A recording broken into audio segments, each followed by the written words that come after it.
بعض عورتیں میں دیکھتا ہوں کہ جب عمرے کے لیے یا حج کے لیے جاتی ہیں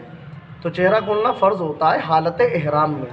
یہ نہیں ہے کہ صاحب گھر سے نکلی تبھی سے جو ہے دوپٹہ بس سر پہ ڈال لیا، چہرہ کھول لیا، سمجھ رہے ہیں، نقاب بھی نہیں اوڑھا، کپڑے پہن کے ہی نکل گئیں، تو یہ بے حیائی ہے۔ مکہ شریف کے اندر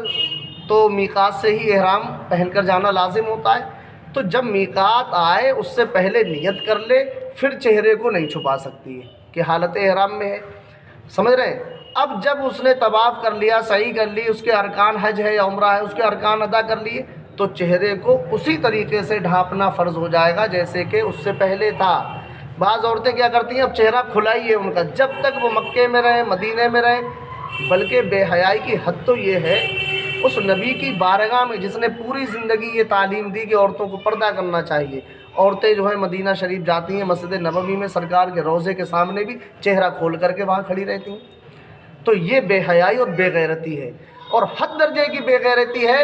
اوروں سے بھی شرم و حیا نہیں ہے، اور پھر سرکار کی بارگاہ میں جا کے بھی اگر کوئی شرم و حیا نہ کرے تو اس سے بڑھ کے اور بے غیرتی کیا ہو سکتی ہے۔ لہٰذا وہاں پہ یہ سب نہیں کرنا چاہیے، جب تک حالت احرام میں ہے چہرہ کھلا رکھ کے، جیسے ہی احرام